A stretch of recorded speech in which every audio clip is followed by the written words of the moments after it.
This is the USS Abraham Lincoln, and in 2024, as the flagship of Carrier Strike Group 3, it didn't just sail into hostile waters, it made history. During that year, the Lincoln Strike Group achieved 4 unprecedented feats that will ripple through the future of naval warfare for decades to come. Let's begin with one unforgettable night. November 9th, 2024. As the sun dipped below the horizon, tension built aboard the Lincoln. Deep inside the carrier, the legendary Black Knights of Marine Fighter Attack Squadron 314 were suiting up. Their mission: precision strikes against targets in Yemen. Their aircraft: the Navy's stealthiest warbird, the F-35C. On the flight deck, sailors worked at full throttle, arming the jets with deadly payloads and prepping the catapults. Below, engineers ensured the Lincoln's steam-powered slingshots were ready to launch 70,000-pound stealth fighters into the sky. Then, the order came, a flash of green light, a final salute, and with a thunderous roar, the first F-35C was hurled down the flight deck, going from 0 to 170 miles per hour in under 3 seconds. One after another, the Black Knights launched into the night, streaking toward the Yemeni coast, armed and invisible. The Houthis had been launching relentless attacks on commercial shipping and naval forces in the Red Sea, the Bab al-Mandab Strait, and the Gulf of Aden. The Lincoln had been diverted from the Indo-Pacific to send a message. As the F-35s soared over the desert, pilots could see through the aircraft, literally. Thanks to cutting-edge helmet displays and 360-degree sensors, they had a god's-eye view of the battlefield.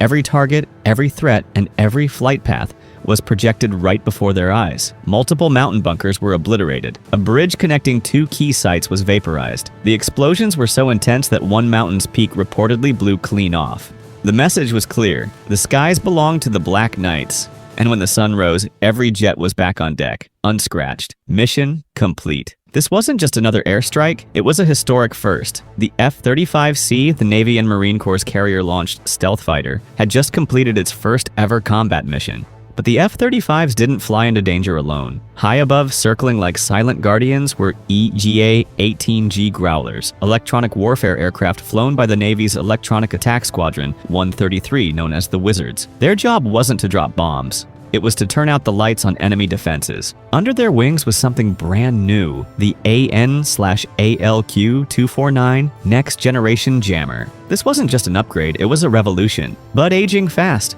Its power was limited, it interfered with friendly systems, and it couldn't keep up with modern radar. The ALQ-249 changed everything. It was more powerful, more focused, and modular, with dedicated pods to disrupt low, mid, and high-frequency radars. Enemy radar never saw the Black Knights coming. Whether the Growlers simply disrupted enemy targeting, suppressed SAM sites, or helped eliminate air defenses altogether, they did their job, and they did it flawlessly. It was the first combat deployment of the Navy's Next Generation Jammer, and it worked better than anyone expected. But not all of the Lincoln's challenges came from enemy missiles. Some came from the sea itself. In September 2024, just 2 months into the deployment, the strike group faced a crisis. The USNS Bighorn, the only fleet oiler assigned to the group, was conducting a routine refueling off the coast of Oman. But after finishing its task, disaster struck. A sudden jolt rocked the ship. Panic spread. Had they been attacked? The answer was stranger. The Bighorn had hit an uncharted underwater obstacle. The collision wrecked part of the steering system.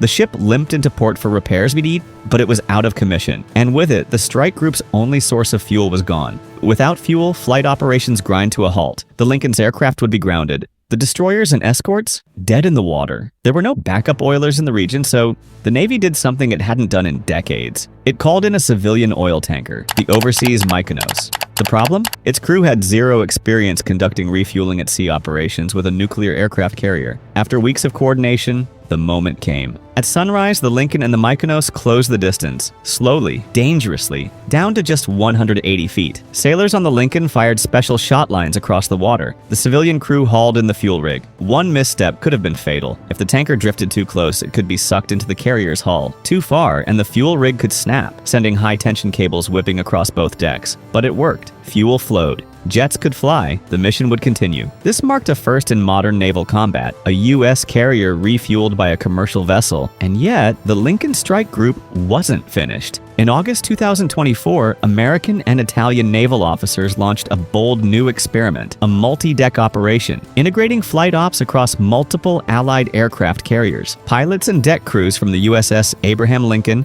and the Italian carrier Cavour began training together, learning each other's procedures, hand signals, landing patterns, and emergency protocols. Then came the test. American F-35s took off from the Cavour. Italian helicopters landed on U.S. destroyers. Sailors practiced fast roping, exchanged explosive ordnance training, and ran a full-scale air defense drill, all between two navies, on two decks in real time. It was the first time such an integrated operation had ever been done between the U.S. and a NATO ally, and it proved a critical point. Even if one carrier is taken out, allied nations can keep each other in the fight. From stealth fighters striking first, to jammers blinding enemy radar, from emergency refueling in open seas, to NATO carrier integration, the 2024 deployment of the Abraham Lincoln Strike Group wasn't just a success. It was a turning point, a glimpse into the future of warfare, where adaptability, technology, and alliances are just as powerful as firepower. And that future, it's already here.